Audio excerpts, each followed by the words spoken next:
The reunion with Emma was nothing like Sarah had imagined it would be. She had pictured her daughter running into her arms, some magical moment of instant reconnection. Instead, 8-month-old Emma clung to Linda-chan and cried when Sarah tried to hold her. "It's normal," Linda assured Sarah gently, though her own eyes were red from crying. "She's just confused. Babies her age go through stranger anxiety. And it's been 6 weeks since she's seen you." Sarah tried to hide her devastation, but her heart broke a little more each time Emma pulled away from her. The social worker, Mrs. Patterson, had arranged for the transition to happen gradually over the course of a week.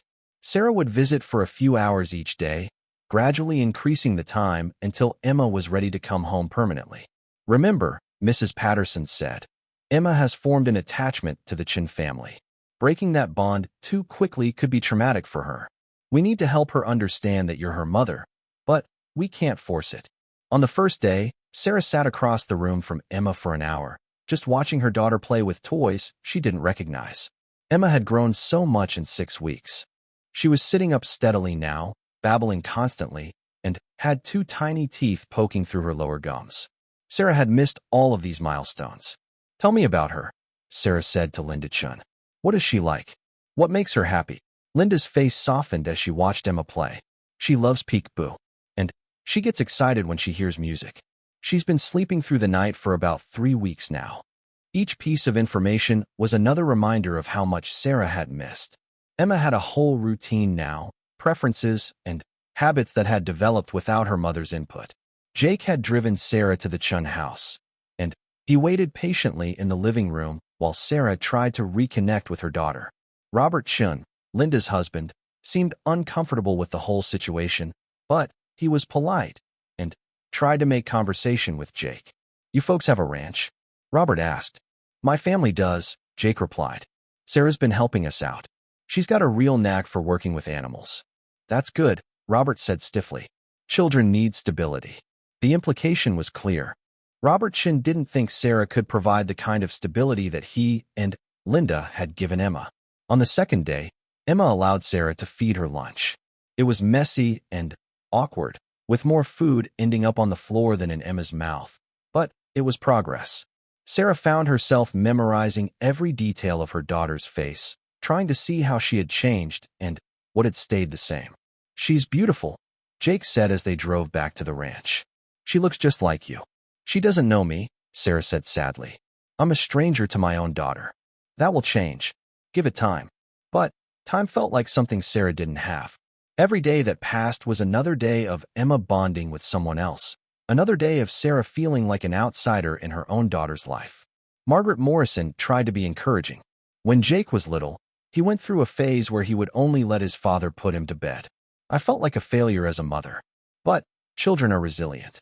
They adapt. Emma will remember that you're her mama." The breakthrough came on the 4th day. Emma had been fussy all morning, crying inconsolably despite Linda's best efforts to comfort her. Without thinking, Sarah began humming a lullaby she used to sing when Emma was a newborn, the same song she had sung during those long nights in her cold apartment. Emma stopped crying and looked at Sarah with wide, curious eyes. Then, to everyone's amazement, she reached her arms out toward her mother. Sarah's hands shook as she took Emma into her arms. Her daughter felt heavier than she remembered, more solid and real. Emma looked up at Sarah's face for a long moment, as if trying to solve a puzzle, then laid her head against Sarah's shoulder with a contented sigh. "She remembers," Linda said softly, wiping tears from her own eyes. "I think she remembers your voice." From that moment on, the transition became easier. Emma began to relax around Sarah, allowing herself to be held and fed and comforted by the mother she was slowly remembering. By the end of the week, she was reaching for Sarah when she walked into the room. The day Sarah took Emma home to the Morrison Ranch was both joyful and terrifying. She had a 6-month-old baby who was essentially a stranger to her, and the full weight of responsibility felt overwhelming. Margaret had prepared the old nursery, bringing down the crib and changing table that had been stored in the attic. The room was painted a cheerful yellow and filled with toys that had belonged to the Morrison children years earlier. "It's perfect," Sarah said, standing in the doorway with Emma in her arms. "But what if I mess this up? What if I don't remember how to be a mother? Motherhood isn't something you remember, Margaret said wisely. It's something you learn new every day. Emma will teach you what she needs. The first few weeks were exhausting. Emma's schedule was completely different from what Sarah remembered, and there were nights when she wondered if she had made a terrible mistake in fighting for custody. Emma would cry for hours, and nothing Sarah did seemed to help. She found herself calling Linda Chen for advice, swallowing her pride to ask the woman who had cared for her daughter better than she had. Emma's going through an adjustment period too, Linda explained kindly. Everything in her world has changed again. Just be patient and consistent. She'll settle in. Jake was incredibly patient during those difficult weeks. He would walk the floor with Emma when Sarah was too exhausted to get out of bed. He learned to change diapers and warm bottles, becoming the father figure Emma had never had. You don't have to do this, Sarah told him one night as he rocked Emma to sleep. This isn't your responsibility. I want to do this, Jake replied simply.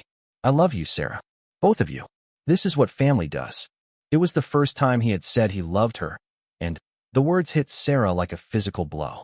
She had been so focused on getting Emma back and proving she could be a good mother that she hadn't allowed herself to think about the future, about what it might mean to build a life with Jake. You love me, she whispered. Jake looked up from Emma, who had finally fallen asleep in his arms. I've loved you since the day I walked into that gas station and saw you trying so hard to hold everything together. You're the strongest person I've ever met. I'm not strong. I gave up my baby. You made an impossible choice in an impossible situation. And then you fought to get her back. That's not weakness, Sarah. That's courage. As the weeks passed, life began to settle into a rhythm. Emma grew more comfortable in her new environment, and Sarah began to remember the instincts she thought she had lost. She learned Emma's new cries and preferences, adapting to the changes that had occurred during their separation. The supervised visits with Mrs. Patterson went well. The social worker was impressed with the progress both Sarah and Emma were making, and she reported positively to the court about the stable environment at the Morrison Ranch. Emma is clearly bonding with her mother, Mrs. Patterson wrote in her report. Ms. Matthews has demonstrated remarkable growth as a parent and appears committed to providing long-term stability for her daughter. But the real test came when Emma got sick with her first fever. Sarah panicked when she felt how hot her daughter's forehead was, and she called Dr. Hartwell in tears. Bring her in right away, the doctor said, hearing the fear in Sarah's voice. Emma had an ear infection, something common in babies but terrifying for a new mother. Dr. Hartwell prescribed antibiotics and showed Sarah how to make her daughter more comfortable. First illness is always scary, she told Sarah kindly.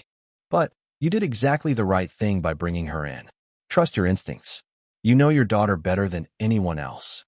That night, as Sarah sat up with Emma, monitoring her fever and giving her medicine every 4 hours, she realized something important had shifted. She wasn't thinking about what Linda Chen would do or what the social worker would want to see. She was just being Emma's mother, doing what mothers do when their children are sick. Jake found them in the nursery at 3 in the morning, Sarah dozing in the rocking chair with Emma sleeping peacefully in her arms. How is she? He whispered. Better. Her fever broke about an hour ago. Jake looked at them both with such tenderness that Sarah felt her heart swell. You're a good mom, Sarah. I hope you're starting to see that. I'm learning, Sarah said. We both are. Spring came early to Montana that year, and with it came new challenges and opportunities. Tom Morrison offered Sarah a permanent position as ranch manager, with a salary that would allow her to support herself and Emma independently. I can't accept that, Sarah protested. I don't know enough about running a ranch. You know more than you think, Tom said. And you're willing to learn. That's more than I can say for a lot of people we've hired over the years. The position came with a small house on the ranch property, a place where Sarah and Emma could live as a family while still being close to the support system that had helped them heal. Jake helped Sarah move into the little house, carrying boxes and setting up Emma's new room. It was smaller than the nursery in the main house, but it was theirs. Are you sure about this? Sarah asked as they painted the walls a soft green color. You could have any woman you wanted. Someone without baggage, without complications. Jake set down his paintbrush and turned to face her. Sarah Matthews, you are not baggage. Emma is not a complication. You are the woman I want to spend my life with, and Emma is the daughter I want to help raise. If you'll have me." The proposal wasn't what Sarah had imagined, delivered in work clothes with paint in their hair, and Emma napping in her portable crib nearby. But it was perfect because it was real, rooted in the daily realities of their life together rather than romantic fantasy. "Yes," Sarah said without hesitation. "Yes, we'll have you." The wedding took place 6 months later in the small church in Millfield, with Emma as the flower girl in a white dress Margaret had sewn by hand. Sarah wore her grandmother's wedding dress, which Margaret had carefully altered to fit her. Pastor Williams performed the ceremony, speaking about the power of love to heal and transform.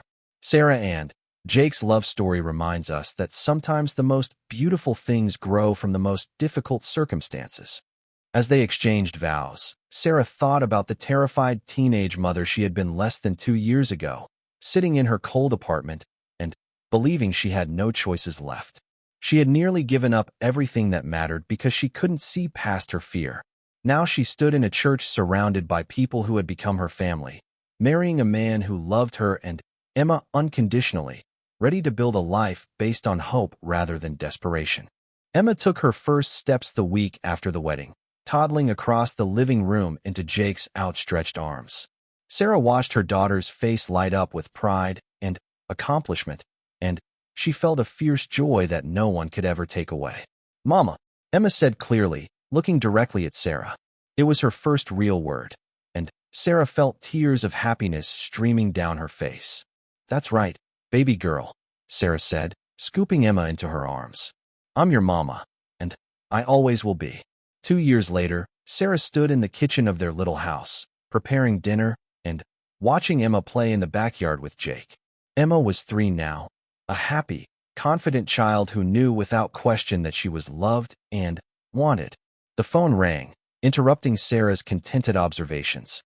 The caller was Mrs. Patterson from Social Services, and Sarah felt a familiar flutter of anxiety despite the fact that their case had been closed for over a year. "I have some news I thought you'd want to know," Mrs. Patterson said. "Linda and Robert Chun have decided to adopt another baby through our emergency placement program. A little boy whose mother is in a situation very similar to what yours was." Sarah felt a complex mix of emotions. She was happy that the Chins would have another child to love, but she also felt a pang of sympathy for the mother who was facing the same impossible choice Sarah had once made. "Would it be appropriate for me to write her a letter?" Sarah asked. "I don't know if it would help, but I'd like her to know that there might be other options." "I think that would be very kind," Mrs. Patterson said. "Sometimes hearing from someone who's been through the same experience can make all the difference." That night, after Emma was asleep, Sarah sat at her kitchen table and wrote a letter to a young mother she had never met. "Dear friend, I don't know your name or your exact situation, but I know something about the fear and desperation you must be feeling right now. 2.5 years ago, I was 19 years old with a 3-month-old baby, no money, no family support, and no hope. I thought the most loving thing I could do was give my daughter to a family who could provide for her better than I could. I was wrong. Not because adoption isn't sometimes the right choice, but because I gave up before exploring every option. I was so convinced that I had nothing to offer my daughter that I couldn't see the love and support that were available to me. If you're reading this, you're probably facing the same choice I faced. I want you to know that there are people who will help if you want to keep your baby. There are resources available that you might not know about. Most importantly, there are people who believe that love is the most important thing a child needs, and everything else can be figured out. I'm not saying it will be easy. Raising a child is hard work under the best circumstances, and it's even harder when you're young and scared. But it's also the most rewarding thing I've ever done. My daughter Emma is 3 years old now. She's healthy and happy and knows without question that she is loved. She has a father who adores her and a grandmother who spoils her and a home where she belongs. None of that would have been possible if I hadn't found the courage to fight for her. Whatever you decide, I hope you know that you are stronger than you think you are. You are more capable than you believe. And your baby needs you more than anyone else in the world. If you want to keep your child, don't let fear make the decision for you. Reach out for help. Ask for support. Fight for your family. You are not alone. With love and understanding, Sarah Morrison. As Sarah sealed the letter, she heard Emma stirring in her bedroom. She went to check on her daughter and found her sitting up in her crib, rubbing her eyes sleepily. "Mama," Emma said, reaching up to be held. Sarah picked up her daughter and held her close, breathing in the sweet scent of her hair and feeling the solid weight of her small body. Emma had grown so much in the past 2 years, but she still fit perfectly in her mother's arms. "I love you, baby girl," Sarah whispered. "More than all the stars in the sky." Emma giggled and pointed toward the window, where the Montana sky stretched endlessly above them, filled with more stars than anyone could count. Jake appeared in the doorway, drawn by the sound of their voices. "Everything okay?" "Everything's perfect," Sarah said, and meant it completely. She had learned that family wasn't about being perfect or having all the answers. It was about choosing to love someone every day, no matter what challenges arose. It was about building something beautiful from broken pieces and believing that tomorrow could be better than today. As they stood together in Emma's room, surrounded by the life they had built through determination and faith, Sarah thought about the note she had once written. "No one's child." Those words had nearly defined her daughter's life, but they had been replaced by something much more powerful. Emma was not no one's child. She was their child, loved and claimed and cherished beyond measure. She belonged to a family that had chosen her not despite their struggles, but because of them. She was proof that sometimes the most beautiful love stories begin with the words, "You're mine now." The little girl who had once been left to freeze with a note declaring her unwanted was now the center of a warm, loving home. She would grow up knowing that she had been fought for, that her mother had moved heaven and earth to keep her, and that love really could conquer even the darkest circumstances. Sarah tucked Emma back into her crib and kissed her forehead gently. "Sweet dreams, my darling girl. Mama will be right here when you wake up." As she turned off the light and closed the door, Sarah caught Jake's hand and squeezed it tightly. Tomorrow would bring new challenges, as all tomorrows did. But tonight, their family was safe and whole and together. And that was enough. More than enough. It was everything. The next morning came too soon and not soon enough.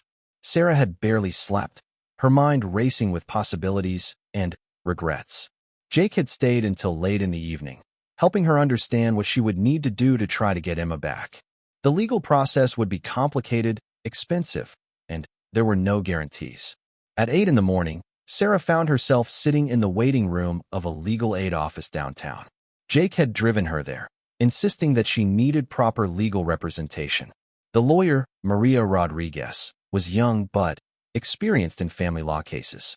"I need you to understand," Maria said as she reviewed the papers Sarah had signed, "that voluntary relinquishment of parental rights is taken very seriously by the courts.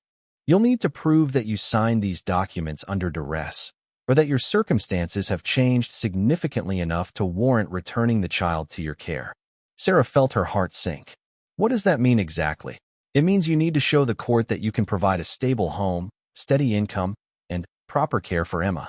The state's primary concern is the welfare of the child, not the feelings of the parent." Jake leaned forward in his chair. What if Sarah had support? A stable place to live, help with childcare, financial assistance. Maria looked at him with interest. "Are you family?" "No," Jake said, glancing at Sarah. "I'm a friend. But I have resources, and I'm willing to help." "That could be helpful," Maria said carefully. "But the court will want to see documentation. Employment records, housing arrangements, financial statements. And it all has to be legitimate. The state won't return a child to a parent based on promises alone." After the meeting with Maria, Jake drove Sarah to his family's ranch. She had never seen it before, and as they turned down the long gravel driveway, she couldn't help but be impressed. The Morrison Ranch sprawled across hundreds of acres of rolling Montana grassland, with the Rockies rising majestically in the distance. The main house was large but not ostentatious, built from logs and stone with a wide front porch that spoke of generations of family gatherings. Barns and outbuildings dotted the landscape, and Sarah could see cattle grazing in the far pastures. "It's beautiful," she said softly. "It's home," Jake replied. "Has been for my family for over 100 years." As they pulled up to the house, the front door opened, and a woman emerged. She was in her 50s with graying brown hair and Jake's kind eyes. Behind her came a man who was obviously Jake's father, tall and weathered from years of ranch work. "Mom, Dad," Jake said as they got out of the truck, "this is Sarah Matthews. She's the one I told you about." Margaret Morrison stepped forward with a warm smile, but Sarah could see the concern in her eyes. "Hello, dear. Jake told us about your situation. I'm so sorry you're going through this." Sarah felt overwhelmed by the kindness. "Thank you for letting me come here. I don't want to impose." "Nonsense," said Tom Morrison, Jake's father. "Any friend of Jake's is welcome here. Besides, we could use the help around here. Ranch work never stops." Margaret led them inside, and Sarah was struck by the warmth of the home. It wasn't fancy, but it was clearly filled with love. Family photos covered the mantelpiece, and the furniture showed the comfortable wear of a house that had been truly lived in. "I've prepared the guest room for you," Margaret said. "It's right next to what used to be the nursery when my children were small. We still have all the baby furniture in storage." The mention of a nursery made Sarah's chest tighten. Emma should be here with her, sleeping safely in a real home instead of with strangers who didn't know her preferences and habits. Over the next few days, Sarah threw herself into ranch work with desperate energy. She learned to feed the cattle, mend fences, and help with the endless tasks that kept the operation running. Tom Morrison was a patient teacher, and Margaret made sure Sarah ate regular meals and got enough rest. But even as her body grew stronger from the physical work and good food, Sarah's heart remained broken. Every night she lay in the comfortable guest room and thought about Emma sleeping somewhere else, being cared for by people who didn't know that she liked to be sung to, or that she had a tiny birthmark shaped like a crescent moon on her left shoulder. Maria Rodriguez called regularly with updates on the legal proceedings. The process was moving slowly, as these things always did. The state had assigned Emma a guardian ad litem, a lawyer whose job was to represent the baby's best interests. Sarah would have to prove to this person, as well as to a judge, that she could provide better care than the foster family Emma was currently with. The good news, Maria reported during one of their phone calls, is that Emma is still in emergency foster care. She hasn't been placed with a permanent adoptive family yet, which makes your case easier. The bad news is that her foster family has expressed interest in adopting her. Sarah felt like she had been punched in the stomach. They want to keep her. Linda and Robert Chin have been foster parents for 15 years. They have an excellent reputation with the state, and they've already begun bonding with Emma. The guardian ad litem will have to consider whether it's in Emma's best interest to disrupt that bond. After hanging up the phone, Sarah walked out to the pasture where Jake was working with a young horse. He looked up when he saw her coming, and immediately recognized the distress on her face. "What's wrong?" "The foster family wants to adopt Emma," Sarah said, her voice hollow. "They think it would be traumatic to move her again." Jake stopped what he was doing and came over to where Sarah was leaning against the fence. "How long has she been with them?" 3 weeks. 3 weeks that felt like 3 years to Sarah. 3 weeks of her daughter bonding with strangers who might become her permanent family. "Sarah, listen to me," Jake said firmly. "You are Emma's mother. No court document can change that. You carried her for 9 months. You brought her into the world. You loved her from the moment you knew she existed. That has to count for something." Sarah wanted to believe him, but the legal system seemed stacked against her. She was young, unmarried, and had willingly given up her child. Why would a judge believe she could provide better care than an experienced foster family? That evening, Margaret Morrison sat with Sarah on the front porch as the sun set behind the mountains. They had developed an easy relationship over the past few weeks, and Sarah had come to think of the older woman as the mother she wished she'd had. "Jake tells me you're losing hope," Margaret said gently. Sarah nodded, not trusting herself to speak. "You know," Margaret continued, "I lost a baby once. Between Jake and his younger sister Amy. Miscarried at 6 months. I thought my world had ended." Sarah looked up in surprise. Jake had never mentioned a lost sibling. "The doctor told me I might never carry another child to term.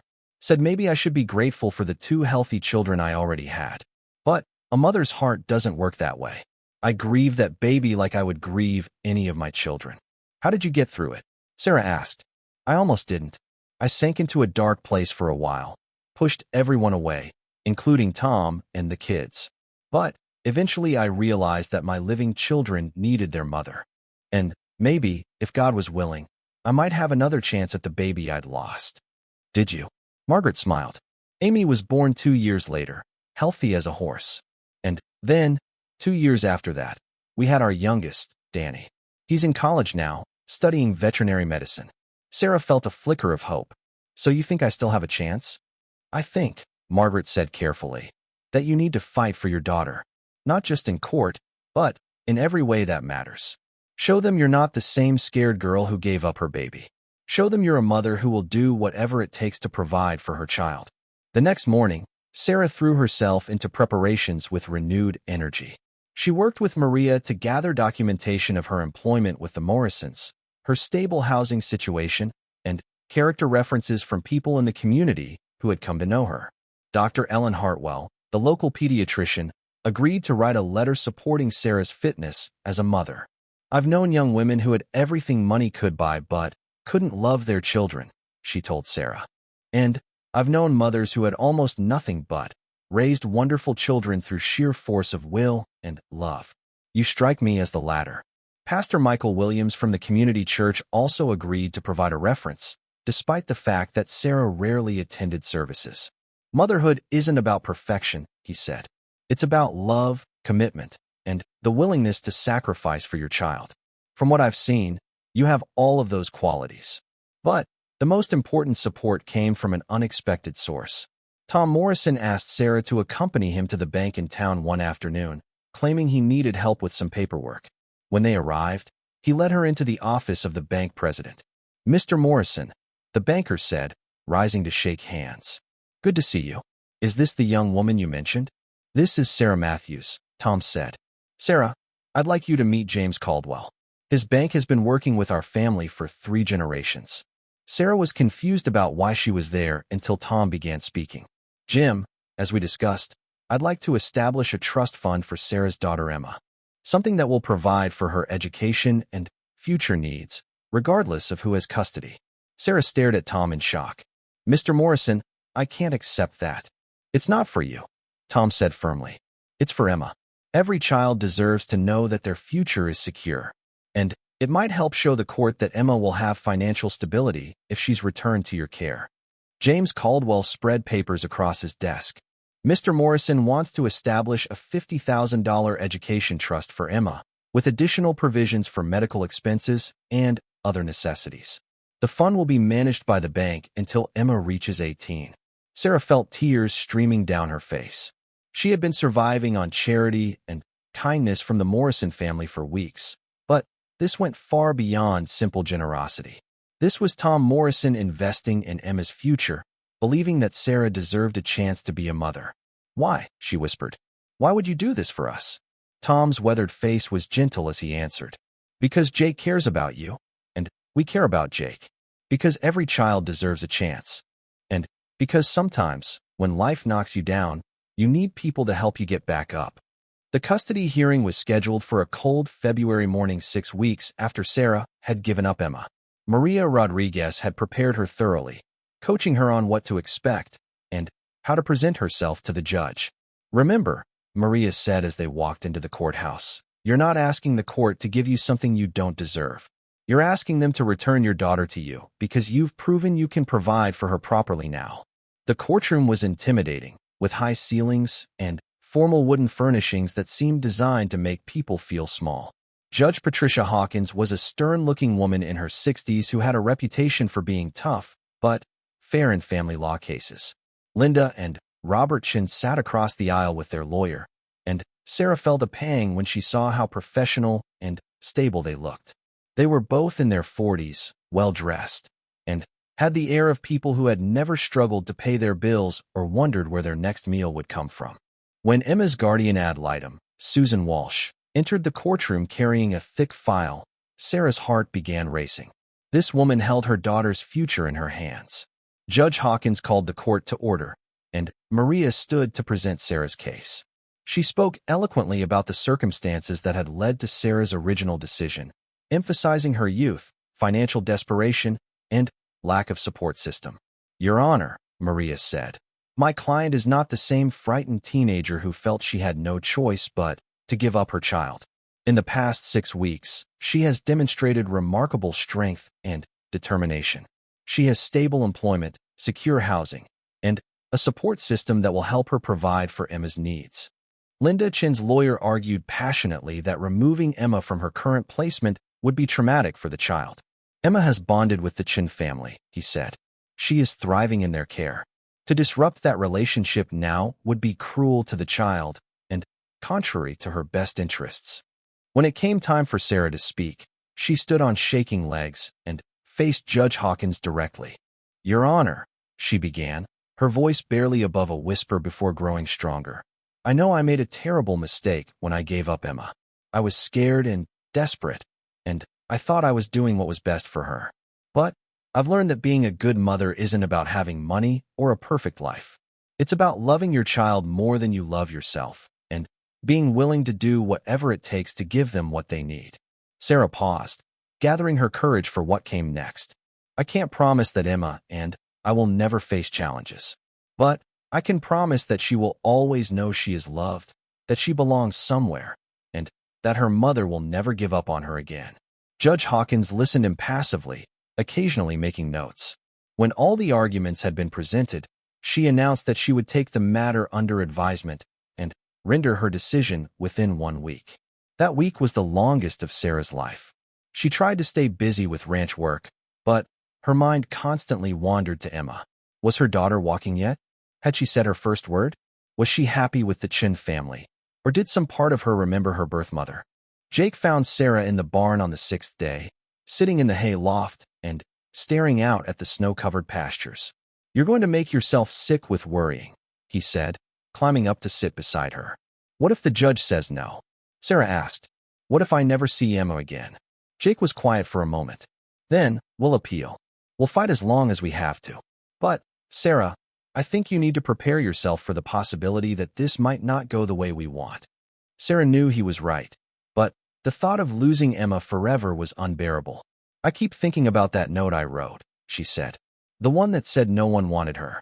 What if Emma grows up thinking her own mother didn't want her? What if she never knows how much I loved her?" "She'll know," Jake said firmly. "Somehow she'll know." The call came the next morning while Sarah was helping Margaret with breakfast. Maria Rodriguez's voice was carefully neutral, giving nothing away. "The judge has made her decision. Can you be at the courthouse at 10 this morning?" Sarah's hands were shaking so badly that Jake had to help her get dressed. The drive to town seemed to take forever, and yet she wished it would never end. As long as she didn't know the judge's decision, she could still hope. The courtroom was packed with everyone who had been involved in the case. Sarah took her seat next to Maria and tried to read Judge Hawkins' expression, but the woman's face revealed nothing. After careful consideration of all the evidence and testimony, Judge Hawkins began. "This court has reached a decision regarding the custody of Emma Rose Matthews." Sarah's heart pounded so loudly she was sure everyone in the courtroom could hear it. "It is clear that all parties involved in this case have acted with what they believe to be the best interests of the child. The Chun family has provided excellent care for Emma during her time in foster placement, and I commend them for their service." Sarah felt her hope beginning to dim. However, Judge Hawkins continued, "This court must consider not only Emma's immediate welfare, but also her long-term best interests. A child has the right to be raised by their biological parent when that parent is capable of providing proper care." The judge's eyes found Sarah across the courtroom. "Ms. Matthews, your initial decision to place Emma in foster care was understandable given your circumstances at the time. However, your subsequent actions demonstrate a level of maturity and commitment that suggests you are now prepared to be an effective parent." Sarah felt the world spinning around her as the judge's words sank in. "It is the order of this court that custody of Emma Rose Matthews be returned to her biological mother, Sarah Matthews, with a 6-month period of supervised visitation and support services to ensure a smooth transition."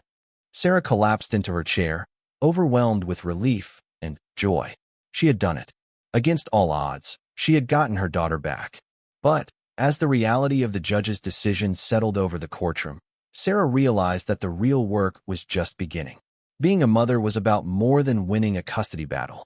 She would have to prove every day that she was worthy of the trust Judge Hawkins had placed in her. Jake's hand found hers and squeezed gently. "Congratulations," he whispered. "You're about to be a mom again." Sarah looked at him through tears of joy and gratitude. "We're about to be a family," she corrected, and knew with absolute certainty that whatever challenges lay ahead, she and Emma would face them together. The December wind cut through the thin walls of the old gas station like a knife. Sarah Matthews pulled her worn coat tighter around her shoulders as she counted the meager bills in the cash register. $23.47. Not enough to keep the lights on another week, let alone pay for the formula and diapers her 3-month-old daughter Emma needed. Sarah was 19 years old and had been on her own since she turned 18. Her parents had thrown her out when they discovered she was pregnant, calling her a disgrace to the family name. The baby's father had disappeared the moment she told him about the pregnancy, leaving only empty promises and a phone number that no longer worked. For months, Sarah had managed to scrape by working double shifts at the gas station on the outskirts of Millfield, Montana. The owner, Mr. Henderson, was kind enough to let her bring Emma to work, setting up a makeshift nursery in the back office. But Henderson was getting old, and his arthritis made it harder for him to keep the station running. He had told Sarah 2 weeks ago that he might have to sell the place. The bell above the door chimed, and Sarah looked up to see a familiar figure entering. Jake Morrison was 24 years old, tall and lean from years of ranch work, with calloused hands and honest brown eyes. He had been stopping by the gas station for months, always polite, always leaving a generous tip when he bought coffee or filled up his truck. "Evening, Sarah," Jake said, stomping the snow off his boots. "Cold one tonight." "Hello, Jake," Sarah replied, trying to keep her voice steady. She had grown to look forward to his visits, though she would never admit it. He treated her with respect, something that had become rare in her life. Jake approached the counter, but instead of his usual coffee, he seemed hesitant. "Sarah, I hope you don't mind me asking, but is everything all right? You seem worried lately." Sarah felt tears threatening to spill over. She had been holding everything inside for so long, trying to be strong for Emma. "I'm fine," she lied, but her voice cracked on the words. Jake leaned against the counter, his expression gentle. "You don't look fine.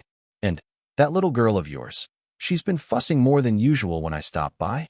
Maybe she can sense when her mama's stressed." The kindness in his voice broke something inside Sarah. The tears came then, hot and fast, and she covered her face with her hands. "I don't know what I'm going to do," she whispered. "Mr. Henderson might have to close the station. I can't afford rent on my apartment without this job. I don't have anywhere to go." Jake reached across the counter and gently touched her arm. "Hey, now it's going to be okay. There's always a way through these things." "No, there isn't," Sarah said, wiping her eyes with the back of her hand. "I've been looking for other work, but nobody wants to hire someone with a baby. And even if they did, I can't afford daycare. I'm trapped." Emma's cries echoed from the back office, and Sarah hurried to check on her daughter.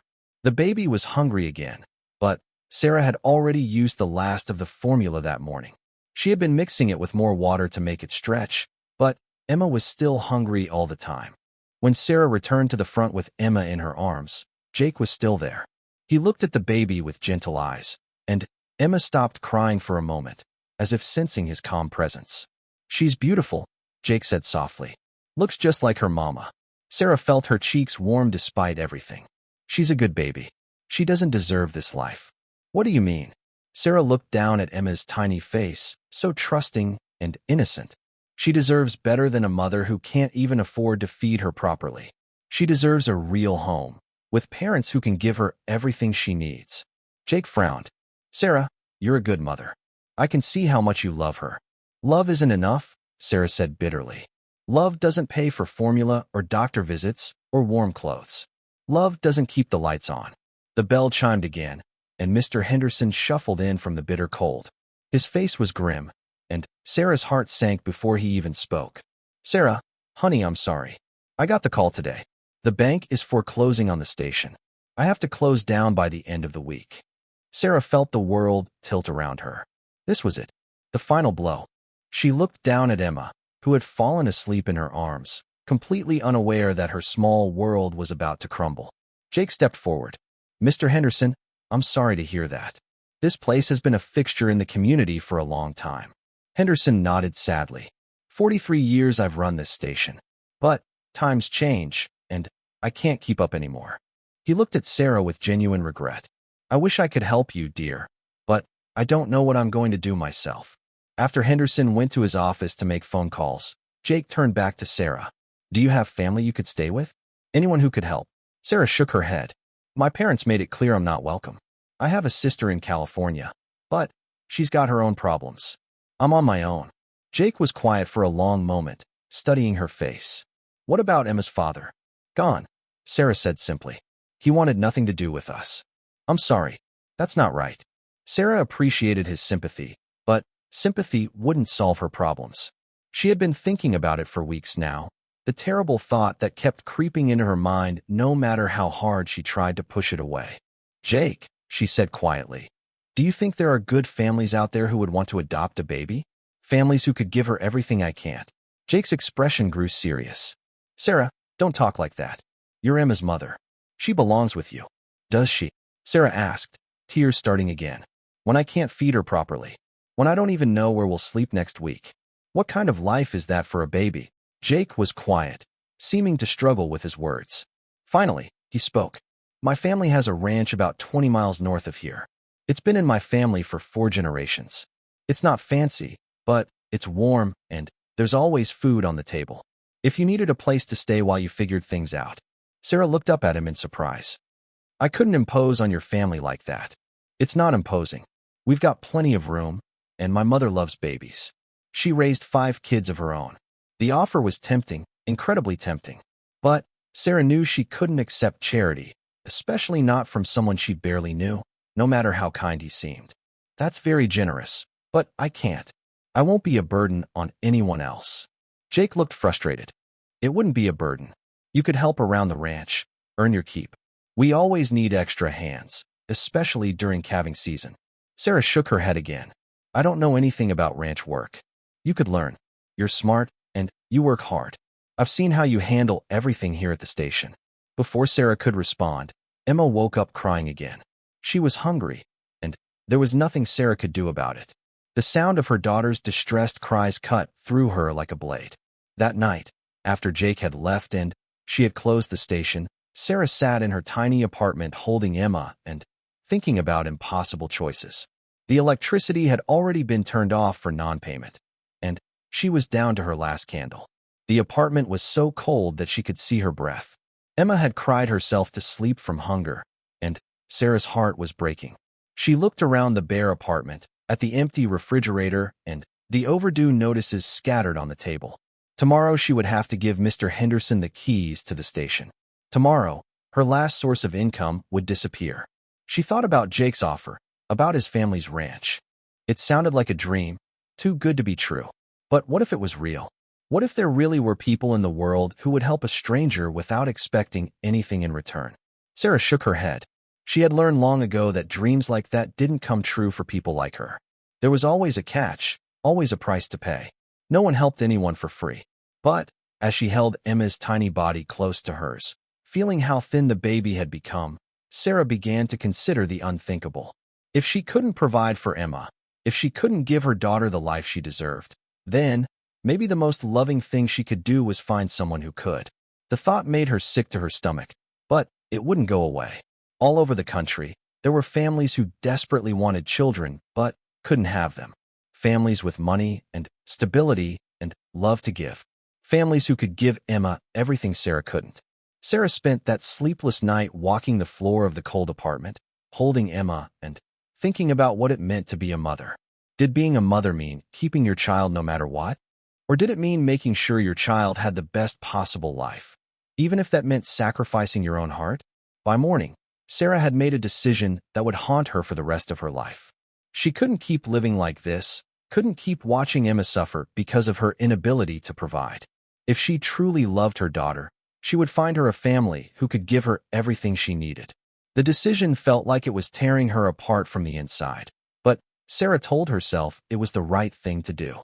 Emma deserved better than a teenage mother who couldn't even afford formula. She deserved a chance at a real life.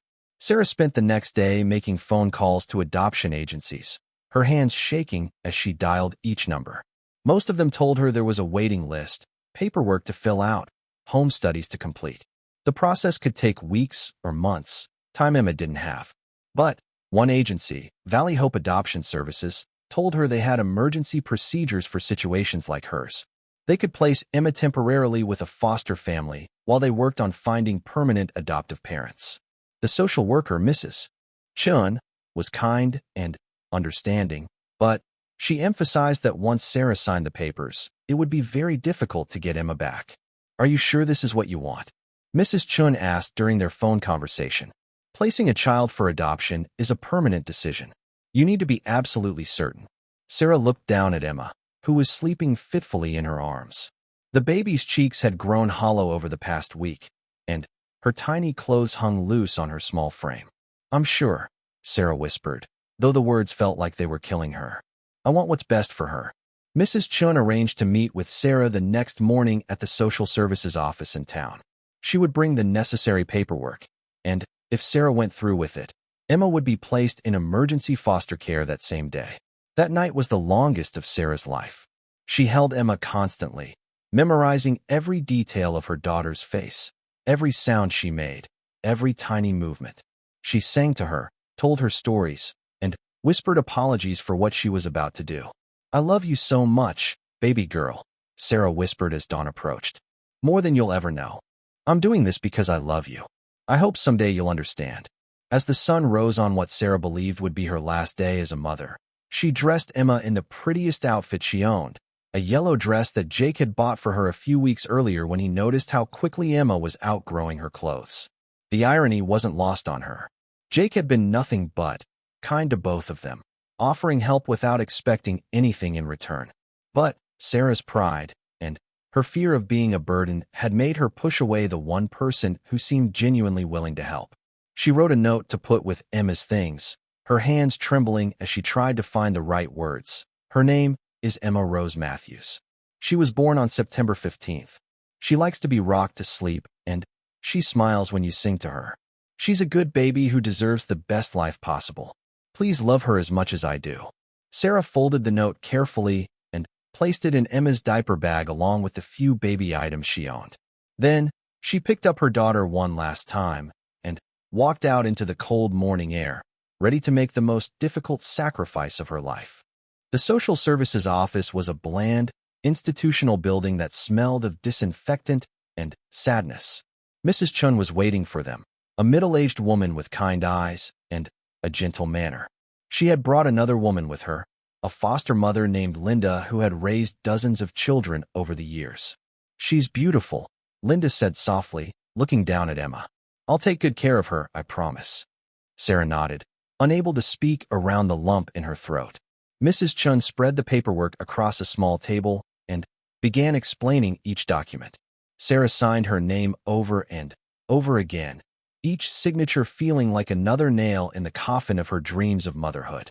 When it was over, Linda gently took Emma from Sarah's arms. The baby stirred slightly, but didn't wake up. Sarah watched as her daughter was carried away by a stranger, and she felt something inside herself die. "You can visit," Mrs. Chin said gently. "The foster care placement allows for supervised visits while we work on finding adoptive parents." But Sarah knew she wouldn't visit. It would be too painful, and it would only confuse Emma.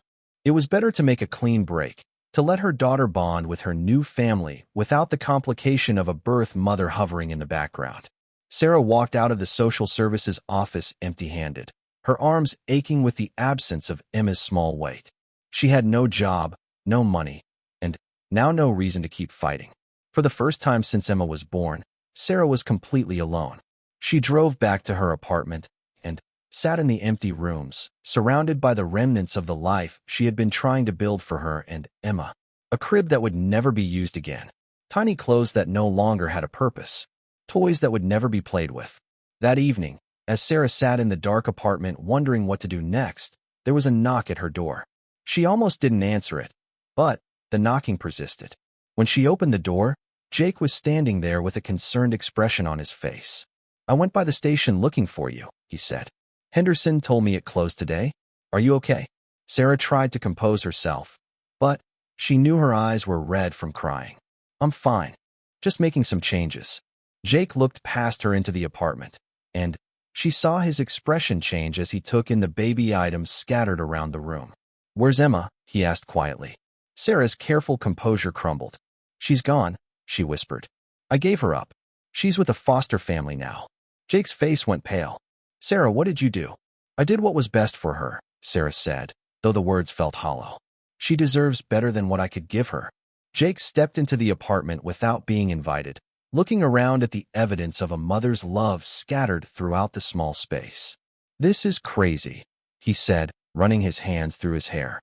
"You gave up your baby because you were scared about money?" "Sarah, there were other options." "There are always other options." "Not for me," Sarah said. "I tried everything. I called everyone. There was nothing left." Jake turned to face her, his brown eyes blazing with an intensity she had never seen before. "You didn't call me," he said simply. "You didn't even give me a chance to help." Sarah felt fresh tears starting. "I couldn't.